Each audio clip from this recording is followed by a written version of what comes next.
We are finally here after several weeks, almost 100 straight matches of Counter-Strike. All 3 stages of the major at Austin have completed, and we are now staring down the barrel of the playoffs. 8 teams remain, and on the other side of it is me, Tony, and Vincent Cass here to break down everything that happened in Stage 3 and get you guys ready for those playoffs starting on Thursday. Firstly, Tony, Vincent, how are we doing? How are we feeling after this latest stage of Counter-Strike? Hello, good, great, grand. I think pretty much every team that I would have wanted it to make through made it through, and then maybe a little surprise here and there as well. I think things worked out well. We'll just put it that way. I'm excited. I'm going to be there, and I'm super pumped to see these teams on stage. Yeah, I think we got overall about as good of a bracket as you could have asked for. It would have been nice to maybe see like a Legacy, make the miracle run and make it in as well. But there also isn't going to be like, there isn't a team that shouldn't be there. And I think that's the most important part. Yeah, maybe if that were to be the case for Legacy, they shouldn't choke. True. It's true. Many people were saying this. We'll get into that in just a little bit. Of course, this is Hold the Angle. This is our 3rd episode. If you guys have been enjoying this podcast content from us, you can show us some love by leaving a like, leave a comment down below, and subscribing to the channel already. That's on the main YouTube algorithm, as well as with my goal of reaching 10K subs by the end of the year. Thank you guys for doing that. And in lieu of a sponsor segment, I want to bring something else to attention. I stream Counter-Strike almost every single night, and one of the main players that I'm lucky enough to play with is my good friend Gunner. We met him randomly just playing matchmaking not that long ago, and he's quickly become an important part of our friend group. Unfortunately, over the weekend, tragedy struck. His house burned down due to a freak accident in the kitchen when no one was home, and he lost just about everything. It's a terrible situation, and our heart and our well wishes are with him in this trying time. But most of all, I'm lucky to be in a position to where I can potentially help him out. He started a GoFundMe to try and help raise some funds to replace the stuff that was lost, and we're going to take a second to bump that. It's going to be the top link in the description, as well as in the pinned comment. If you guys have anything to spare, even just like $1, $5, whatever you may have, that can help immensely in this difficult time. If nothing else, just leave some love for Gunner in the comments down below, because Counter-Strike, despite all of its issues, has always been fantastic at bringing people together. I've made many lifelong friendships because of this game, and Gunner's been a fantastic person to get to know over the short amount of time, and already he's an irreplaceable part of how we approach Counter-Strike on a day-to-day. He's a great guy, so hopefully we can come together and send him some love once again. If you guys can do that, that would be great. Without any further ado, let's go ahead and get into the rest of the podcast. Alright, so just like we've done in previous episodes, we're going to start off by talking a little bit about the pick'ems, and then we'll shift into the rest, talk about the teams who qualified and the teams who didn't. For me, this was the only stage of the pick'ems where I actually managed to get the 5 correct picks, and it was a touch and go for me. How did you guys fare coming out the other side of the pick'ems here? I only got 4. I had Vitality as a team to go through, not 3-0, because I figured that, Mickey Mouse upsets would probably happen at one stage or another, and that would have been true. But for some reason, some odd reason, it didn't actually pop up on my pick'ems, so I'm a little confused now. It says that they didn't make it through 3-1. Never mind. It was just 2. I didn't pick them. I picked them to go 3-0. I lied. Yeah, I picked them 3-0 as well. Yeah, I think the big thing for me is that I just got really lucky with my 3-1-3-2s. Then I was super correct about Spirit versus Mouse. So many people were like, Mouse are going to go 3-0. It's like, no, I trust Mouse to lose best of ones way more than I do Spirit, and I was vindicated in that regard. I'm very curious to know why you came to that conclusion, because to me, Mouse are the most stable team in group stages. They are so consistent throughout the entire year. That's why I kind of felt pretty safe, even though their first matchup was Virtus.pro. I was like, well, this is a team that very consistently plays well in group stages. What made you feel like they were not that team? So it comes down to 2 things. 1, I am a hater. And then 2, I think it's a little bit of a firepower thing. Because while Mouse have this fantastic even spread of firepower, they don't have a top 5 level player, right? So if they have a slow start, they're not going to have a Donk to basically backpack them through a game. I had a feeling that Donk was just not going to have a slow start whatsoever, and that he could just single-handedly 1v9 them through a best of 1 in a way that pretty much no one else on Mouse could. So if either team were going to have a slow start, I think it would punish Mouse more. Yeah. I also think that, I think just by nature of everything, Mouse were gunned to have a harder path based on how seeding was, and that was clear and evident based on their first loss, and then tragically rolling down a hill afterwards, where they were facing like 4 top 10 teams in their group stage, which is like not easy to run, not easy to rip. Honest and truthfully, though, kudos to them for not only being able to come back from the 0-2 pool, but also do it in the way that they had in a couple of those games, whereas Mouse and Legacy were both them clawing back the map that they needed in order to beat them. So, yeah, I mean, Mouse had to play all 3 games in every best of 3 they played, and they made it out. That's unreal resilience from them, especially because they're a team that we often think about as, team that tend to choke in big moments. But no, they persevered against teams that, frankly, could have beat them pretty easily. I really feel like this is a situation, like a holdover, this concept of Mouse being the chokers from like a year ago or more. Sure. I don't think they're that team at all whatsoever anymore, and I think that their entire season has proven that that's not true. They play well in these high pressure games, and it doesn't matter that they didn't win all of the events like Vitality did. Like, they did win events, they won multiple, and in addition to that, they were deep in every event they attended. Like, I just don't believe that they're a choker anymore in any way, and I think that this proved it even more so. The way that they played in the elimination game against Liquid, where Ultimate's having like the best game of his entire career, dropping like 45 in multiple overtimes, like, that's incredible. Mal's continued to play like they were the team in the lead no matter what, and then especially that game against Legacy, where they were down bad on both the last 2 maps, Inferno and Nuke. And when I was watching that Nuke game, Mal's played with such poise in spots where they were like horrifically down bad, that I don't think you can really at all call this team a choke team at any point anymore. Like, they keep proving it to me all throughout this year, and they did it again here. Yeah, I think so. We'll save a little bit more for that once we get more and deep into the sections. I guess just overall, I feel pretty safe about how I decided to pick my 3-1-3-2s. I took kind of a flyer on Liquid, especially just because I have a lot of faith in a lot of those players, and that one didn't pay off. And then the one that cost me a point because I just didn't bet high enough was Furia. Like, Furia going 3-0 is insane. It's a really fucking cool story, and we'll definitely get more into that in just a second. In fact, I actually just want to go straight to that. I think Furia going 3-0, considering where this team was not even 3 months ago, it's got to be like one of the best stories in Counter-Strike, if not the best. This roster move has just paid off in such an immediate impact way. It's kind of hard to quantify. I mean, even in watching their games, you can just tell that it's just good. You know what I mean? It's not like it's teams that are constantly giving them openings that they're just capitalizing on, or finding lucky timings consistently. Like, no, I think we talked about it pretty deeply in the last segment that we had spoken about Furia, and it's continued onwards into this stage to where their mid-rounding is something that still blows me away. It's still the same storyline that we spoke of in the last, in regards to the core rifling players they have just popping off when they need to, but not doing it in a way that's entirely too flashy. It's just exactly what they need.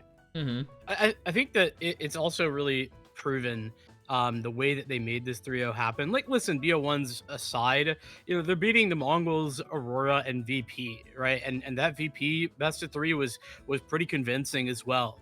That's like super clear proof to me that like this is a Furia team that it's not just a flash in the pan, that this is something that they can, I don't know if this level from the individuals like Maldador and Yakindar are going to be consistent, but I do know that the way that they're being set up is consistent, and that's why I think they're so exciting.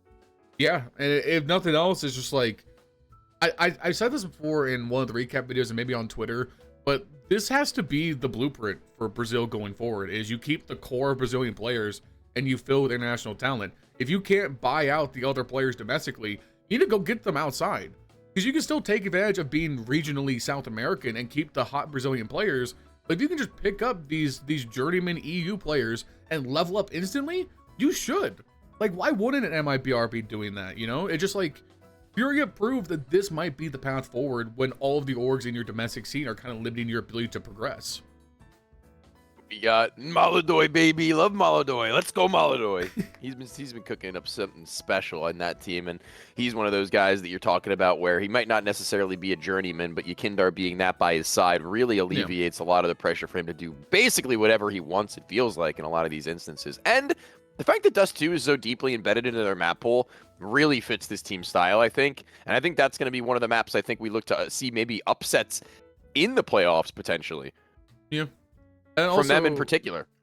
And then also, I think one thing that's interesting to kind of watch play out is that Molodoi is very clearly in this moment where I don't think he hasn't had like the, oh shit, I'm playing against the best players in the world moment yet. He doesn't seem to like recognize the pressure of the moment. And so he's able just to play free. He doesn't look bothered. He doesn't seem bothered by the moment. And maybe that'll come later as he gets more acclimated to tier 1 or whatever. Like, obviously, there's a little bit of a honeymoon factor to this that has to be considered. But the way they're shooting right now, it's just like, fuck.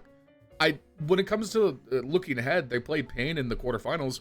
I think they're going to win that. And make it semifinals after just not even door knocking, being contending, making a top 8 run at a major previously. It's just fantastic. I do think, as young as Molodoi is, it's important to keep in mind, though, that he's surrounded by such incredible experience and longevity as well that, like, makes it a little bit easier in my mind to, perform, right? Because he is just, like, the outlier in that, with the core of Caserado, Yuri, and Fallen, that is an incredibly experienced and like high level 3 players, and you add Yukindor to that, who can maybe support him and like help him build some of those tendencies that he's going to need at tier 1. Like, I think that's also a big reason why this team is working out so well, and why Molodoi has been able to pull up and play without any, seemingly without any pressure. Yeah. And then I think moving on to the other 3-0 team, again, we kind of touched on it earlier in the beginning. I think Spirit was kind of just like a very safe pick because it's Donk and Shiro. And I feel like Donk as a player is in a lot of ways maybe the most best of 1 proof player. And yeah, they've dropped best of 1s at previous majors, but I think just like in a vacuum, he's such an insane hyper carry that I just want to trust that he alone can win these best of 1s. And yeah, that bore out. Yeah, and I was going to say that there wasn't really ever a question as to whether the quality of teams for Spirit would be able to pin up against them. I think that there were teams that certainly could give them a run, but yeah, I mean, the seeding space for them to be able to find Pain and Lin Vision in rounds 1 and round 2 by, nature of also Lin Vision doing a really good job in their opener and finding Liquid, really just, it paved a way for them to just be able to, no offense, kind of like beat down on the little brother teams of this tournament where they would never have been given a pushback. And looking at the Na'Vi game, I think that we talk about the teams that could give them a run for their money, and Na'Vi really haven't really been in people's conversation pool for that kind of thing, unfortunately, lately. So I think this is like expected to the point where, yes, it was a safe pick to put them through 3-0, and this is exactly kind of why. Yeah, exactly. I think that's fair to say. They definitely got the easier bracket outcome compared to pretty much anyone else. But hey, you can only play the team in front of you, and they blitzed every single one. Donk had like a 1.54 rating on his way out of the stage, which is just bonkers. Yeah, I don't really have much to say about Spirit. They do what I expected them to, and their individuals, like you're kind of saying, are just enough to make the difference. And if Donk does happen to have an off game, which doesn't really happen very often at all, I think that especially against some of those like, we'll just say like up like tier 1.5 teams, I think Shiro is like particularly good against those types of opposition as well. Like, it works incredibly favorably for them. So not unexpected, but exactly what I was hoping to see. Yeah, and I think honestly, if we're gonna talk about unexpected, for me the 0-3s, I think we're both unexpected to a slight amount, at least for Liquid and maybe to a lesser extent in Amiga. Maybe that's just me buying too much high on the fact I like the Liquid players, but I thought for sure they would at least win a game. I had them going out. I thought they could make top 8 here if they got the right pieces at the right time, but it was just a poor showing from Liquid, pretty much front to back. I mean, I think pretty much everybody was hoping they'd be able to put up at least a fight and put up their dukes and make a run deep to the point where they'd be questionable for playoffs, but we didn't get that. We didn't even get close to that, and that hurts. That really hurts, especially considering the heartbreak they put me through on that last map against Mouse Sports, and that wasn't even close to what would be a qualification game. That was them keeping themselves alive at that point. And to be frank, I'm pretty glad that they lost that game purely because Mouse Sports are the one who made themselves that 0-2 to 3-2 team. Liquid were not going to do that in my mind. Liquid were going to probably peter out in their next game, if not the last of them. Yeah. I mean, I just want to do a little comparison there, right? The 2 best of 1s, right, that Mouse lost, VP and FaZe, all right? both top 10 teams, even if you don't really put respect on VP in hot form, right? Liquid lose the best of ones to Lin Vision and the Mongols. And listen, the Mongols are a very good team. That one is a little bit more understandable, but they got spanked by Lin Vision. I think it wasn't even particularly close. And I just think that, for me, I'm a longtime Liquid fan. I put them through in my pick'ems, but I was picking with my heart. In my mind, it's not even that crazy of a surprise that they're 0-3. I didn't think they would go 0-3. But with the form they were in, it's crazy that they were even close to beating Mouse. That's the bad thing. And I don't know what happened to Naf at this tournament, but man, he just doesn't look like himself, both in game, and even like, he's a guy that's really hard to read generally, but like, I felt like even out of game a little bit, you could kind of see something was off. And I mean, it certainly looked like that in the server. It's a project I'm excited to see the future of. I think Shuhei is a great in-game leader, but clearly something's not working, at least right now. Yeah, and this think major was almost like the major of what would the word be? Graveyard, like graveyard players and teams, like teams that are already in one way, shape, or form dead. Like they know they're making a change. Yeah, there's a lot of that going around, and that's true. I think the thing that kind of stands out to me about Liquid, at least in terms of the NAF issue, is I believe he said in an interview either before or after the stage had started that Liquid is going to be looking at changes, obviously, going into next year, which I think makes sense. And my big worry is that it's going to be Naf who gets cut, just because he's one of my favorite players. But it's a really difficult situation because he had to concede a lot of spots. It really does feel like, even though I don't like JKS nearly as much, that maybe Liquid should have kept JKS for the role cohesion and brought in Shuhei over Naf just to see how that would have worked. But I also want to believe in like my heart of hearts that you give them an off season and they get a proper coaching, they can reshuffle the roles and maybe make NAF more integrated into the system. Because when NAF is playing, like towards the end in that Mouse series, when they got into those overtimes on Mirage, NAF really stepped up. He had a poor game to that point, but him and Ultimate were contributing a lot in those early overtime rounds. So like, it's not like NAF is washed up or anything. It's just like, kind of like how Rain had been earlier on when FaZe were really starting to struggle and they brought in a Liege.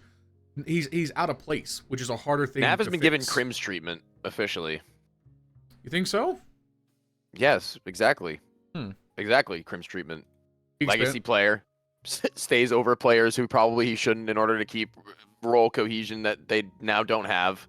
And now he's just kind of sitting with them and looking poor individually, and everyone's left wondering when's his time. And Naf kind of just got the time quicker, or at least it seems like he has. Ooh, yeah, that's a haunting comparison, but I guess it's not wrong.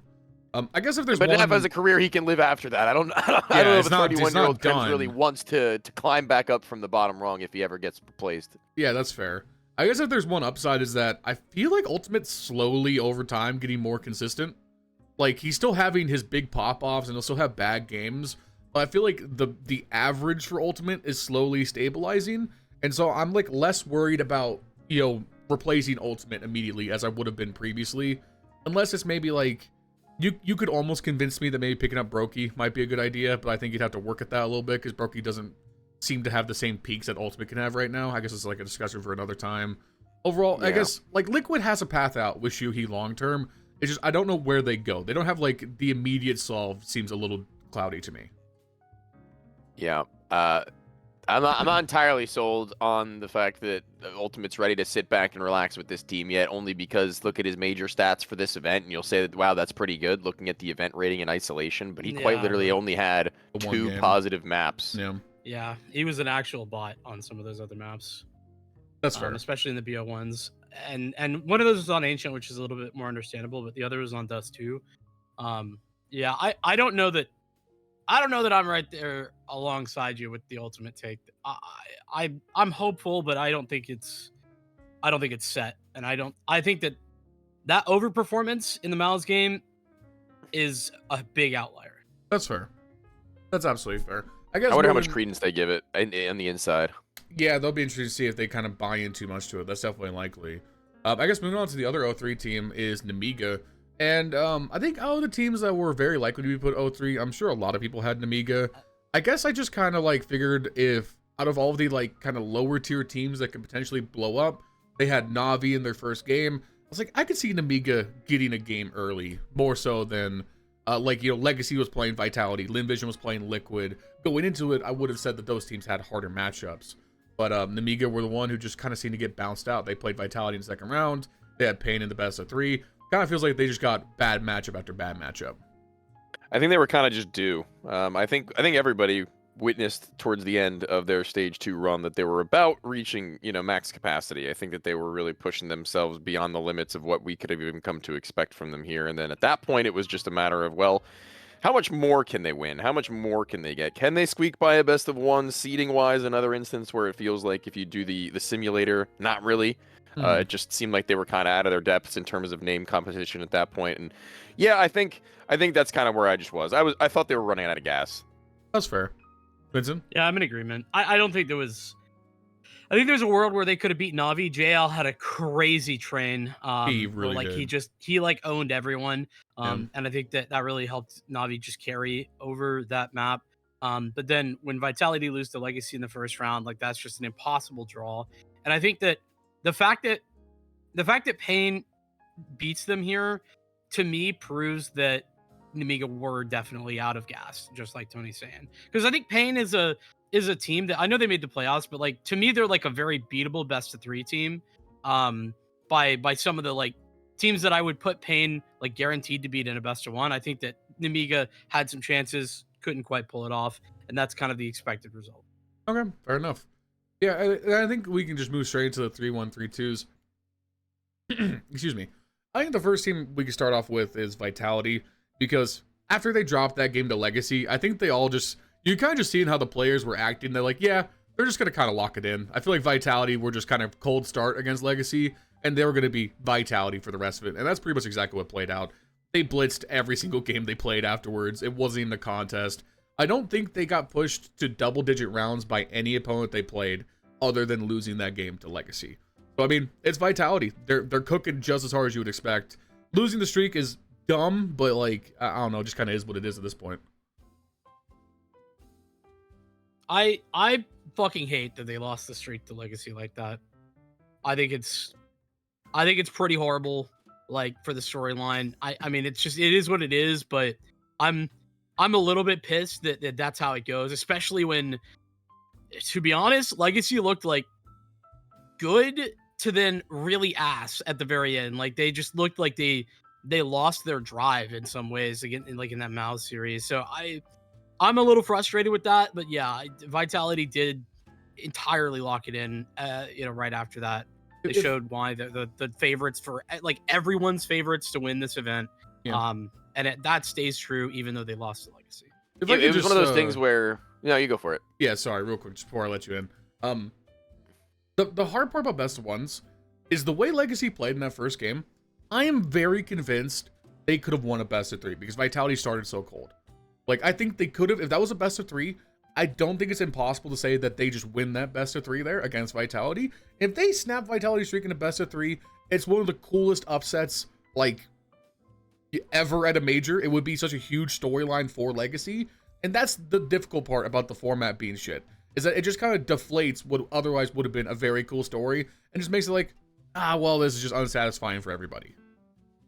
Yeah, Legacy's run was in no way, shape, or form easy, and we'll talk about them later, but like the fact that they didn't make it to playoffs is just kind of a bummer to tack on to that. Yeah. Like we said jokingly in the last episode what would make it okay for Legacy to beat Vitality in that best of 1, and the joke was win the major. Yeah. Like that was the joke, and it kind of was. It held some truth because Vitality walking through their opponents that followed.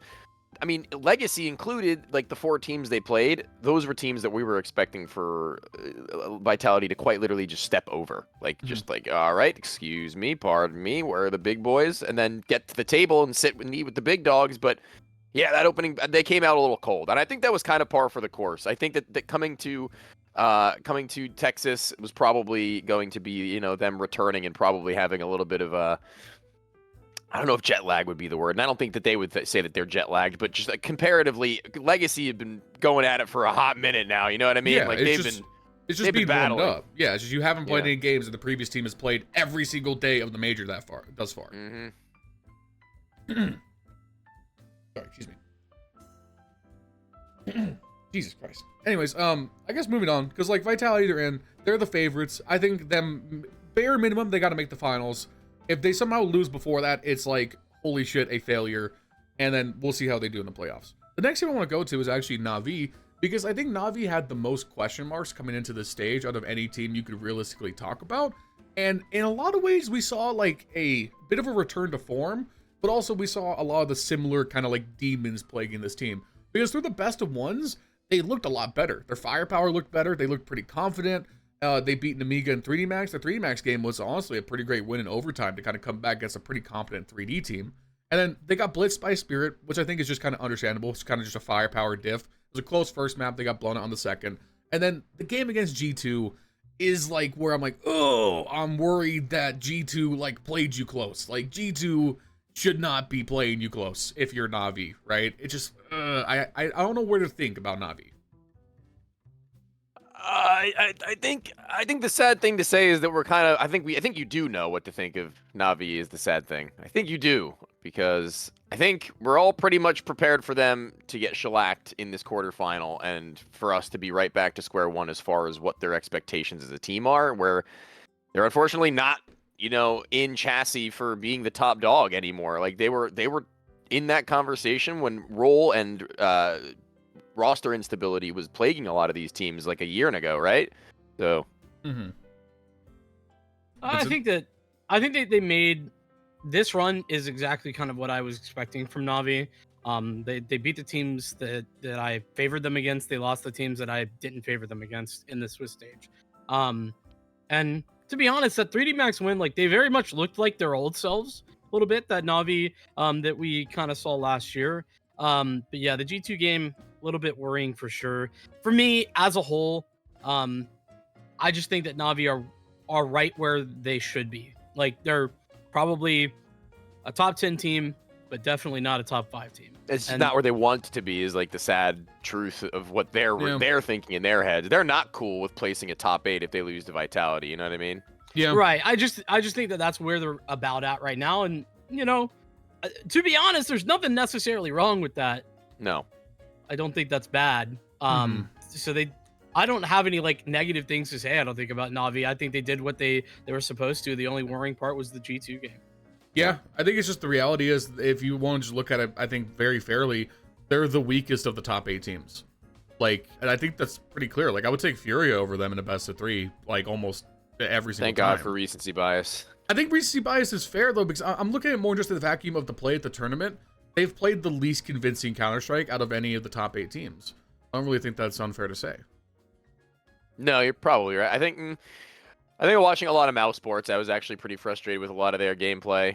But sure. Yeah, I could see that's a fair second for me. But at least they do have at least the firepower to fall back on in a way that Na'Vi doesn't.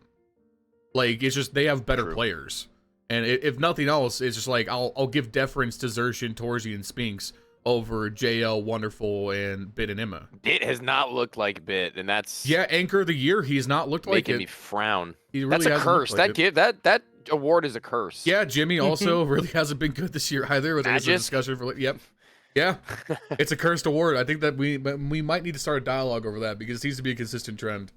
I guess moving on. Who would you guys like to talk about next? I'll leave it open to you guys. Vincent, you pick, dude. We're doing 3-1 teams. I mean, 3-1, 3-2. Any of them. Oh well, let's talk about FaZe. I think we got some FaZe enjoyers in here. Yes. What I want to bring to the table with regard to FaZe is, are we worried about FaZe based on this performance? Like, where does this leave us with the FaZe camp? Oh, I'm not worried. I'm actually buying up as much copium as is humanly available, and I'm all in.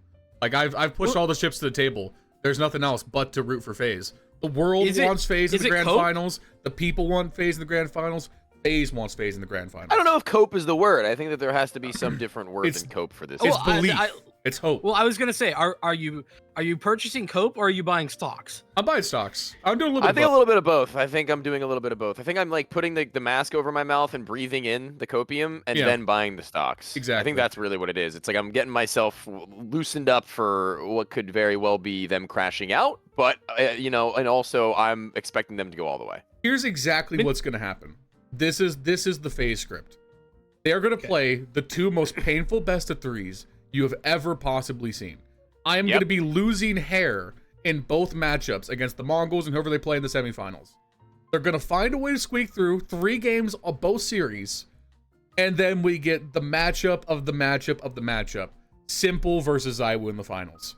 That would be so fucking cool that I don't mind risking all my predictions on saying that's what I want. Because if we get that outcome, it's going to be one of the coolest matches in the history of Counter-Strike. Even if FaZe get blown up by Vitality, just the names in the server make for interesting storylines. I mean, yeah.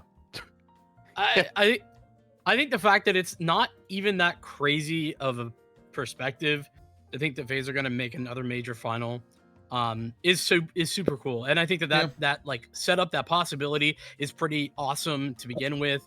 I'm always going to be a fan of like getting to see Kerrigan and Rain on a major stage, no matter how old they are. You know, that's something that I will be there to watch no matter until we what. can't. Yeah, exactly. And then I'm going to be sad when that's not possible. But also the fact they have the most, I'm not going to call it easy, but like compared to what it could be, the most approachable and winnable bracket to the final is incredible, because you've got Mongols who I'm really excited about, but like they already beat them in a best of 3 at this event. They did. And on top of that, Mongols is so very well known for struggling and choking on stages, right? So that, like, to me, that's like such an interesting matchup that's like very winnable for FaZe. And then you have Pain or Furia, both of who I think it's a walkover if it's Pain. I think Furia, it's a lot harder of a game, but both of those are incredibly winnable games for FaZe. Like, to me, if you had put anyone else on this side of the bracket, I would have said it's maybe twice as hard for FaZe to make the final. No. Sign. Yeah. No, the script writers worked overtime to give FaZe this bracket. There's no doubt about that. I guess just kind of like looking backwards, though, I do think that the hope is not unfounded, because especially towards the end, I think s1mple really figured it out in a way that was genuinely convincing. Like, he looked not just good, he looked great, especially in that Mongol series. He was hitting shots that was like, fuck, he might be back. Like, not peak back, but like, okay, he's not gonna be terrible. Like, I said this on Twitter, I said this in the videos as well. Give s1mple 6 months or a year on a consistent team, I don't think it's impossible for him to be a top 5 player again. Will he be number 1, like competing with ZywOo and Donk? Maybe that's not realistic just because of how great those players are in their peak. But top 5? I think that's attainable. I think that's realistically attainable for him. Yeah, I think for me, he went from just being a player that kind of looked like nervous, and like a lot of the skill that he was putting on display to start out this run with FaZe was actually a little bit more reactionary than actually intentional, in my opinion. It looked a little bit shaky in a way that s1mple isn't typically. His shakings are usually a little bit more controlled looking, and like they have, you know, purpose behind the movement.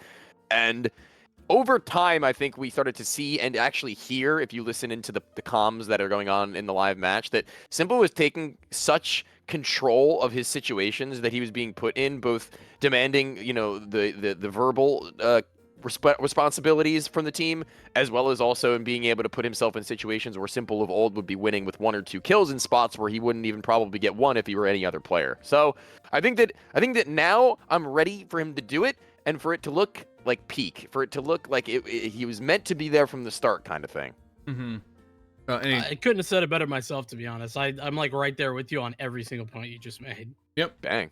Yeah, I mean, I think it's, no matter what, every FaZe game is going to be must-watch TV. Those are going to be the most-watched games of the major. There's like no way in hell they won't be. Seeing s1mple on stage again is just good for Counter-Strike. I guess moving on, it's not good for my heart, actually. FaZe games routinely cause me physical pain. I guess moving on from there, let's talk about our remaining 3-2 teams. First off, I want to give some time to Pain, because even though I think they're going to be a team that kind of like Na'Vi will be written off pretty easily in these playoffs, I'm really happy with their turnaround and the way they kind of just climb things up, because they started off, you know, obviously it was not ideal. They played Spirit in the opener. They then lost to G2, which fuck G2. All right. I fucking hate this G2 team. But then they clawed out 0-2 to qualify. And they beat Namiga. All right, fair enough. You should be beating that. They beat 3D Max. That was a close series. And 3D Max are they're a very competitive team. They're very competitive. So that was a very tough matchup. And then you had Verge Pro, who, you know, for good or ill, Virtus Pro seems to just be Inferno merchants, which maybe we'll get into in just a second. But that was still not an easy series, and they gutted it out and made it in. And Davideus in DGT looked really good throughout this entire stage. I think Biguzera's calling has looked a lot sharper than it has previously. I'm really happy that they've kind of recovered their form in time. Yeah, this is a another callback to the last episode, but it was a matter of if and when for me, and it wasn't a matter of if, it was a matter of when for me, and this was the when. This is finally them playing and beating teams that this is where I'm like, okay, this is consistently the level I expect from Pain, like consistently being able to put up fights, if not take out wins against a 3D Max, a Virtus Pro, right? And then once they do that, once they hit those bars, once they hit, cross their T's and dot their I's, they look like they belong in a top 8 of a major in some way, shape, or form. They look like they earned well beyond maybe what could have been expected of any of these other teams in this top 16 pool. That, yeah, they just did what they had to do and kept their nose down to the ground. And yeah, sure, we lost to G2, and that may be a little bit awkward. But integrating DGT, I think, is finally settled in. And if there ever were a time for them to make like some crazy run, it would be now to the final, to be honest with you. Do I think that'll happen? No. Do I think that there's a world? Yes, I actually do. Vincent? I can't say that I had high expectations for Pain coming in here. But I think that, to be fair, every major, I feel like Biguzera like shows that he is a very good caller, like again and again. And for people like, I didn't forget about them, but I'm just gonna like paint the straw man that, like, for the people like me that maybe forgot about Pain a little bit, and do that like every major, I think they proved it once again. I think that there's like very limited ways in which Pain can make it to a final personally, but I think they can beat Furia. I think that's a winnable game for them. Otherwise, I don't think there's anyone else in this bracket that I particularly favor them against. Yeah, but I also don't think it's impossible. Like, you could see like a FaZe choke job. Like, it could happen. It's not impossible for FaZe to do classic FaZe things and lose to a team they should be beating. So if they make it past Furia, I think there's definitely a chance. I wouldn't write them out of that match whatsoever. But more so, I think it's just like they've proven that they're not like disastrous. And maybe kind of the best thing coming out of this was Snow towards the end. Snow had some really good games that kind of, if they can better integrate him, I think there is a world where they can still even get better in terms of their firepower. I don't know what they do about the roles to better facilitate that, but he was monstrous on the openers on the CT side towards the end in that Virtus Pro series, if I'm remembering correctly, and that was huge for them. So if Snow can continue to level up, he's still so young, then this team just kind of only has up to go, I think. Yeah, I think so. And I think that was it's kind of always been a team that's going step by step, piece by piece, right? They were never really, slated to be an instant sensation, but they had those sensations that made people believe that maybe they had a little bit more to them. And that's a little bit of an awkward place to be, probably, as a player and as an organization, maybe even, to where you're every now and then looking like you can be a top 10 team, but more often than not participating with other, floating top 20, 25 teams and looking manageable to decent to good. Mm-hmm. And yeah, this, again, kind of just to wrap all up what I was saying, is that this would be the time for that not to be the case. Mm-hmm. And I guess I made one last note, is that this is the first time Brazilian teams have made top 8 since Rio, I believe. So it's been a while, and we have 2 Brazilian teams in top 8. And I've made this point several times, and I feel better about it kind of every major cycle so far since I've been covering on the channel, is that Brazil is the second strongest region, at least right now. Asia will probably catch up soon, but the depth of firepower, the depth of just good Counter-Strike that Brazil continues to bring up is pretty remarkable. And Furia and Pain are kind of testaments to that in, very different ways. You kind of have like the old guard, the veterans on Furia, and they bring in the international talent to supplement. And then Pain are all of the young guys, the guys who are kind of bringing up the next generation. So it's an interesting kind of like narrative there that they get to play each other. And I think that quarterfinal to me is going to be one of the more entertaining ones. It'll be probably the most watched before the final, if I'm gonna be honest with you. Every FaZe game is gonna have stupid viewership because it's simple. Oh no, I mean, I think that Furia Pain is going to be the most watched outside of the final. I think you're right. I think it will be. We'll see. Because it's also like, Gauls is probably going to get a billion bajillion yes, views. That's true. Yeah. Yeah. The Gallows view bots will be out in force, 100%. I don't think they're view bots. I think they're real. No, they're real. Just started beef for no reason. I had to. It's the Richard Lewis in me. I just had to. I guess then moving on, the last two teams. We'll save Mouse for last because I think their run deserves like a very in-depth look. The Mongols. Okay. I guess the first place I'm gonna start with the Mongols is that series against G2. They should have to pay us for like therapy costs, because how the fuck was that series that painful? But they did win. Good. Thank you. I had a running bet that if G2 made the playoffs, I would stream Valorant. Mongols saved me from that fate, so I appreciate that. I feel like we saw a lot of good and a lot of bad from them, and it's very hard to project them forward into the playoffs because of that. I think my problem with that observation is that I think G2 actually looked pretty good in this stage for the most part. I think they actually looked tactically pretty sound. I think individually we saw lackings from players like Hades every now and then when we needed him most, and Heavy God the same story. And the sad part is that when they were popping off, they were just doing it at different points to where they could never really pull together. So I think the Mongols played a good quality throughout the entirety of this stage for my money, and I think that the Fury and FaZe losses were par for the course when they too looked like they were ready for a playoff stint from that point already, right? So I'm okay with how the Mongols played, and I think 2 losses in isolation is a little maybe worrying for anyone else, but for me, I think that losing again to Fury and FaZe is like an okay thing to have happen, and at least at the end of the day, they rectified that G2 game to make it a 2-0, which could have absolutely have just been a 2-1 for G2 if they had gone to a map 3. Yeah, I think I mean, you and I were watching it there together, Tony. I said a couple of times that if G2 managed to pull Dust 2 back, I think Mongols might lose the series just because of how much they put emotionally into that game, and then for it to like not happen, especially how crazy s1mple was playing. Bro had dropped like 40 kills almost like right after regulation. Like it was very close to regulation. I know it was like a multi-overtime affair, but yep. Yeah, I think that I'm similarly not so worried about the Mongols. I think the actual issue for the Mongols is that they have to fix or approach this narrative that they're just stage chokers, that they can't perform on the big stage. And I tell you what, this is going to be a big stage. And to be honest with you, the tragedy is that I think that the crowd actually would be behind the Mongols if it was anybody but FaZe they were playing. Yeah.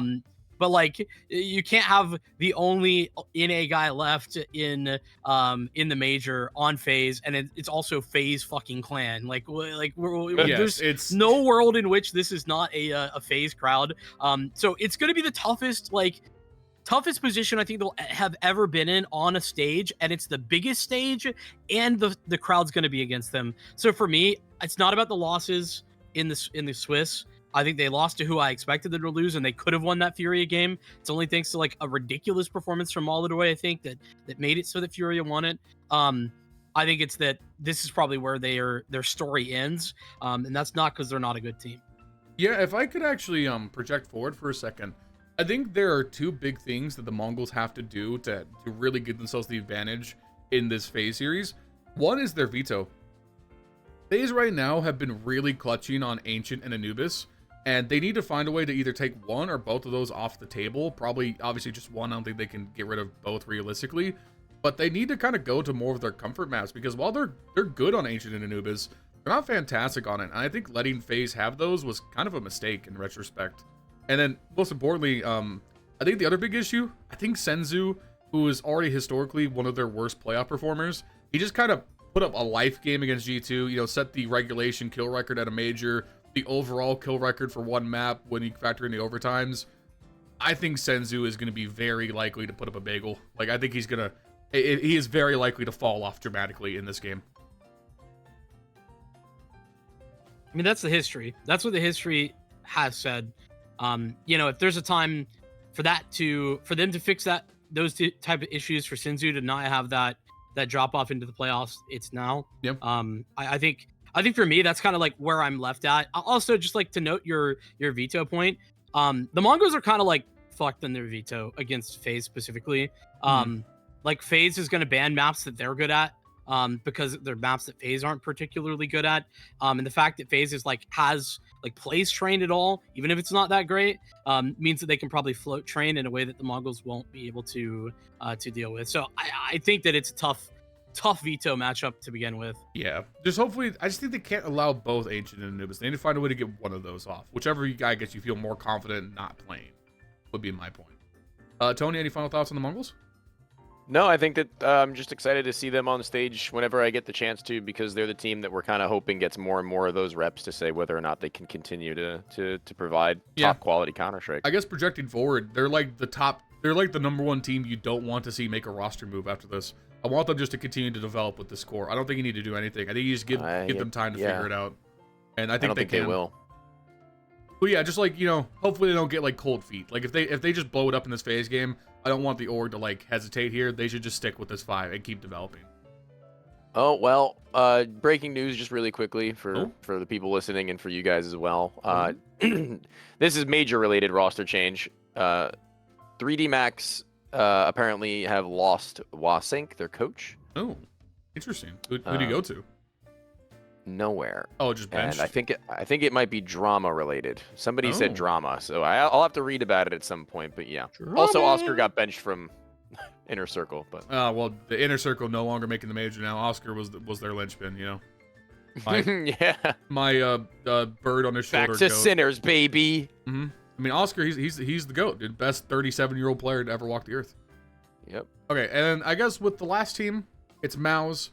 They had by far the toughest run. Obviously, they dramatically dropped to 0-2. They got beat up pretty badly by FaZe. They got run over by Virtus.pro. It was a very shocking first day for MOUZ. And then they had that really close series against Liquid where they really knuckled down in that overtime and showed some, again, as Vincent talked about earlier, just some fantastic grit in a way that a year ago you would not have expected. They had to just gut through these series, all 3 of them, and walk away on the other side into the playoffs. They've talked about it in interviews. I think it was Zershin said that they haven't been playing their best Counter-Strike. They don't. The product and server hasn't been good. The one thing that I think kind of I have liked from them is the resilience of the communication. Like Torji had that really great clip while they were in halftime in the final game against Legacy. Like, hey, all we need to do is we just need to communicate. We know we're better. We just got to communicate everything. Focus on what's going on now. Forget the first half. We can make this comeback. They were down 9-3 when he was saying that, and then they came back and won. So the resilience for MOUZ is just super fucking commendable. Yeah, Vincent, I have thoughts if you want to let me hone them for a second and go spitting. No, I still have to round them out. Oh, okay. All right. Yeah, I'm very down to talk about MOUZ. So, I kind of gave a little bit of a teaser earlier on, right at the beginning of the show, but dude, I think that MOUZ in so many ways prove with this Swiss stage, and I understand that feels like a unfair thing to say when it's a Swiss stage, but they prove to me that they are a team that has the capability of winning no matter what position they're in. They were in these impossible positions with Team Liquid, with Legacy, a little bit less so with Aurora, but in these best of 3s, they just knuckled down and they just did what they had to. And I think that the emotional maturity of this team right now is actually really impressive. I think that there's still a lot of questions about Berlin as an IGL, what this team necessarily looks like as a strategically maybe, and probably Tony's going to talk a little bit more about that. But for me, the emotional maturity and capability of this team to just stay in the game, and the completion for me of the arc where they go from the youngest team out there that is sort of kind of chokers that can't perform on stages, that can't pull off these games. If they're down, they're out. That just isn't necessarily true anymore at all. And I think that's really cool. And I think that was proven to me more so than anything in the game against Legacy. I want to highlight how Torji had this super incredible and impassioned speech to get them to rally them up and get them in there. Yeah, I think that the most important part of that though is that Torji individually is having a bad game at that time too. So that, along with them being able to play in the style in which they are the number 2 team in the world against the ropes, and everyone being able to emotionally stick with it, Vitality ropes. is such like an impressive showing and performance from them. I'm very high on Mouse based on how they were able to close out this Swiss. Well, I'm not gonna tread over, things you guys have already said. So I'm just gonna move into a different point about this team looking towards the playoffs and the future of their roster. Is that I'm not exactly entirely sure where the calling situation goes right now, because I'm hearing so many different takes and feelings of how Sponge is hearing apparently Exertion call a majority of the early rounds, and I don't know whether that was a CT or a T side thing that it was happening on, or maybe map dependency, or maybe just giving him ideas. But Brolon himself also saying that the quality of Counter-Strike they're playing isn't up to snuff, and the in-game leadership role has been hard on him. I don't know how long it takes until one of Brolon or Mouse break with this formula. And I'm cool with them just cruising it out until they can't, until quite literally they're bombing out everywhere. But right now, I'm a little concerned for Brolon's existence in this team as an in-game leader or otherwise, because unfortunately, I feel like he would be the odd man out should they feel like they would need a roster change.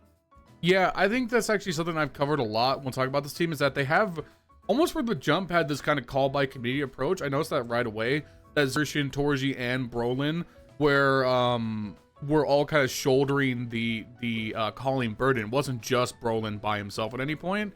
So I don't know how far you can really push that to a certain point. It's not necessarily a bad thing. It's not. I mean, the communication is fantastic. It's one of the things I think has defined Mouse throughout their run this year since they made the change. But also at the same time, I think there is some credence to having a dominant voice, especially when things get tough, like someone who could just be the actual definitive leader.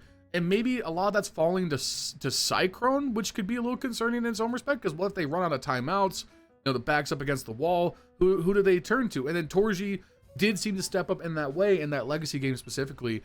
Yeah, it's definitely a hard thing to parse. It's definitely not a question of individuals. But I will point out one thing for this event that is concerning going into the playoffs, and that's that their opening attempts and their success rate is really, really poor. I had B-Trams on Twitter do the data for me on this. Their win against Legacy was the biggest deficit in opening kills this year, and they were minus 26 on openers for the series against Legacy. The next closest was 17. Yeah. I think that has to do with Torji being really bad. Oh, no, it was Brolin and Xerxian. They both had really, really poor openers. Xerxian did? Yes. That's crazy. Yeah, for the event, Xerxian's only had a 38% opening success rate on 26.2% attempts. Wow. So Xerxian and Brolin have had a really poor time entering. Brolin, I definitely noticed. Xerxian, to be honest, I didn't notice watching these games. I feel like I didn't see as much of that. That's interesting. I have to mull that over a little bit. So it's certainly problematic. It's shocking, yeah. Especially because I think they rely on their openers a lot. Obviously, Xerxian's a very aggressive player, and so is Brolin. So there were a lot of rounds. And to their testament, they won a lot of these 5v4s because Legacy were clearly hitting the nerves. But against a better team, they're not going to be able to convert those. So I'm really concerned about that going forward. Yeah, the long-term prospects for Mouse are an interesting discussion for another time. I guess overall, to kind of put a pin in it, the fact they recovered is fantastic. It's truly I guess if you want to be make the mean comparison, Falcons didn't do it. Falcons were facing the same fucking situation, and they couldn't claw it back against worse teams. So I think that's a huge hey Mouse, you faced the same exact situation, and you persevered where your almost direct rival facing Vitality could not. I think that's something to take away there.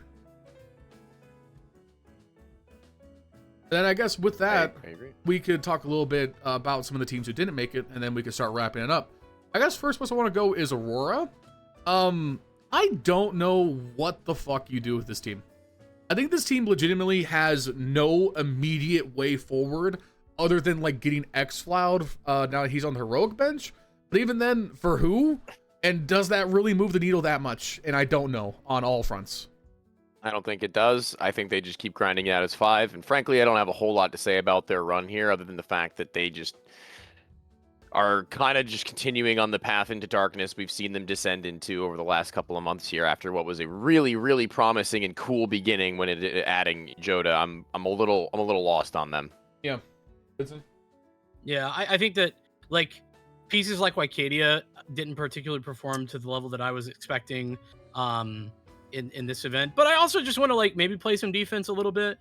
Bro, like they only won that phase game because of a crazy overperformance. But then they played Furia, who I again think we all have rated really highly coming into this. And they were hot already to an Aurora team that was kind of coming into it a little bit cold. The G2 loss is pretty unforgivable, but then losing to Mal's isn't a big like crazy thing to see either. So I think that it looks really bad, and there are some really bad aspects of this. Looks really bad for me.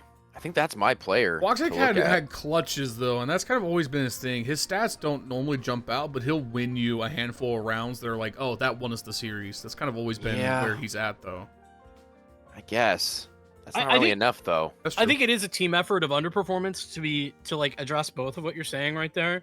But I'm in agreement with you, Tony, that there's not a clear change, and I don't think a change is required right now. Also, I know that they didn't make playoffs here, but like Aurora are making playoffs for like a lot of events too. Yeah, yeah. You know, so it's not like I think that is sort of where they are expected to be as a team. But this is a slight underperformance. But as I just highlighted, the teams that they lost to, with one exception, not that crazy. And I don't think that they should be too worried. Keep playing the game. Okay, and then I guess we'll give a brief moment to Virtus.pro, because obviously they went very excitedly. They went 2-0. They were kind of blitzing. They looked really surprisingly good. Then they got bopped by Furia, bopped by Vitality.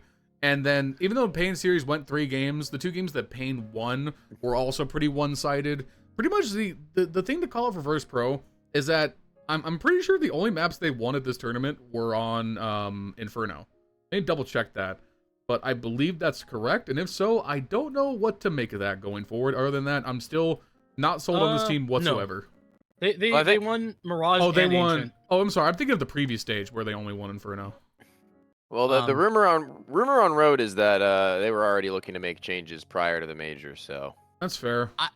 I think that with those rumors, to be honest, their previous stage performance kind of smells to me like the Last Dance type of buff. That's fair. Like that's kind of I didn't necessarily think that at the time, and I didn't say that at the time, but given the rumors and given the fact that they really collapsed personally in that Pain game, yeah. I think that they only performed at that level as an overperformance, and like the stats kind of bear that out, like with electronics play and everything like that too. We're living on a little bit of borrowed time. Yeah, and the clock ticks faster. Shout out MF Doom. I think I guess if I keep on coming back to this, is my suggestion for every Russian speaking team, it's get Bubblesj. Bubblesj fixes everything. He is the one-stop solution. If you're a Russian team with a bad IGL, you should be knocking on his door.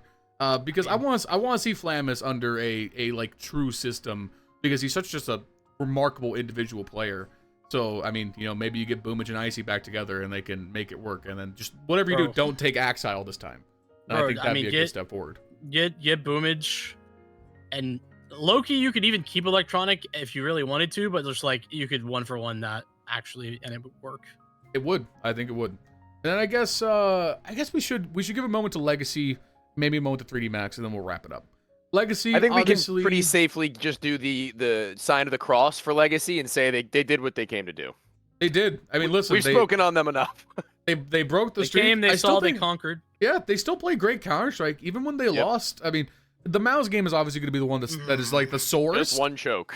It is just one choke. Really, and at the end of the day, I think you can just chalk that up to nerves, man. They saw the playoffs in front of them, and they started to play different than they had played the rest of the major. They started to play differently than what had got them to that point, and I think it showed. They played a lot quicker, a lot less like they let a lot more mistakes through, and then that just kind of like built up. It got into their head. They lost Inferno. They were so triumphant on the first half of Nuke, and then that fell apart too.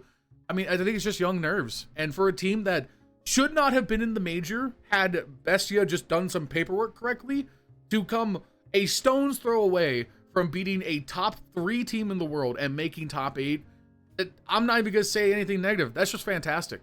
And I think Legacy can reinforce this formula and be better. Like, I think that we haven't seen the best from this team. Yeah. I think they should be proud of their performance here. Yeah, absolutely.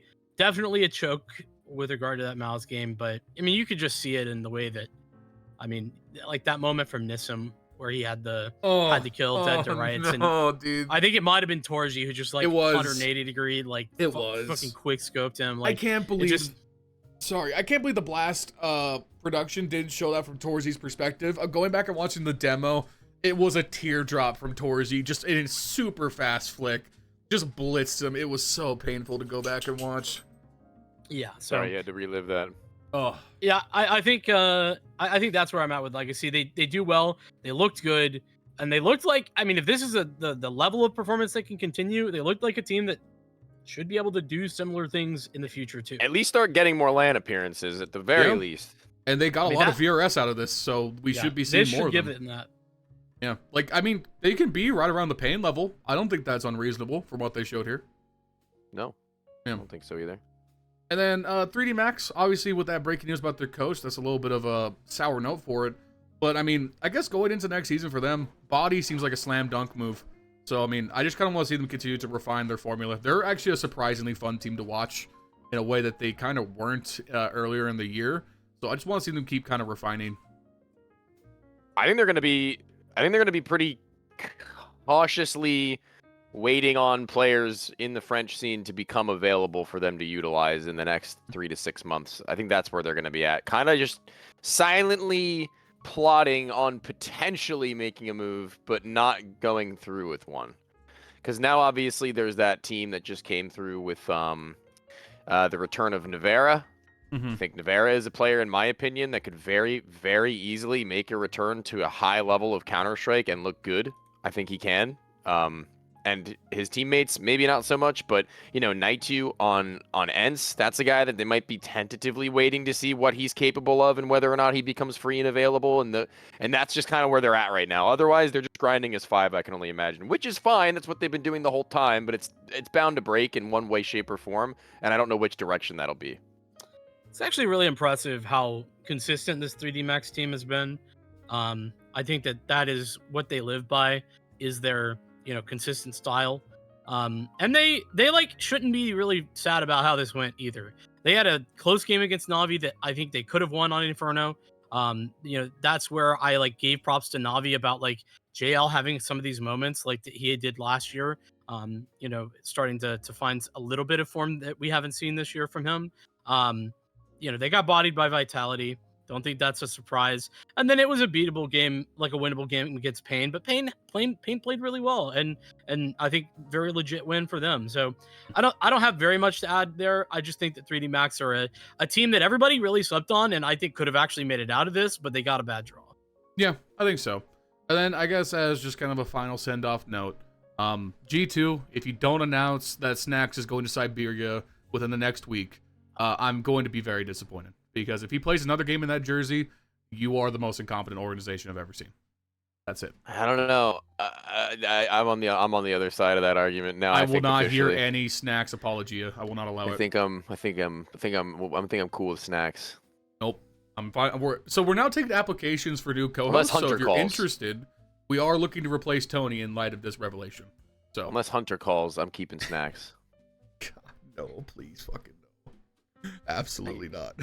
I guess they could always go back to Hooksy, but otherwise, I will not allow another season of the Snalaban to reign in G2. I'm not gonna sit by and allow that. Then Hunter IGL it is. Yes, something that is the correct path forward. Vincent, any thoughts on G2 to end it? Actually looked okay in this event. Okay, well, looking for 2 podcast hosts. Hell yeah! I hate starting a new podcast. I hate to agree with Tony on this because I've actually been basically in the same spot that you're in, Lion, like all year. But he looked not bad.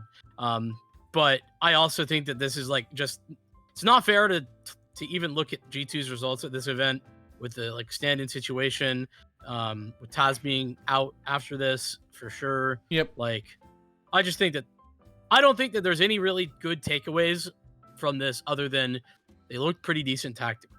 Yeah, they're a total unknown quantity and see what they can develop in the offseason. All right, well, that's going to be it for today, guys. The playoffs are coming up on Thursday, and when the major has concluded and we've recovered from FaZe defeating Vitality, we'll be back to cover the aftermath of the Austin Major.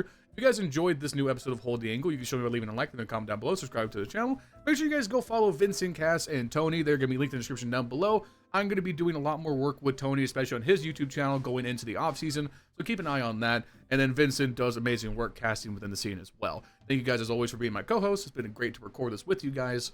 And no sponsor, like we said. If you guys could just take a moment and go check out that GoFundMe for Gunner, I'd really appreciate it. He's a fantastic young man. And we met him just playing a random game of Premier, and he's instantly become a great piece of our friend group. So hopefully we can help him out in these trying times. Thank you guys so much for watching. Thank you to my channel members. Follow me on Twitch as well, twitch.tv/LionHeartZ CS2. I'll see you guys soon with another video. Tony, Vincent, thank you guys for joining me. Bye-bye. Peace.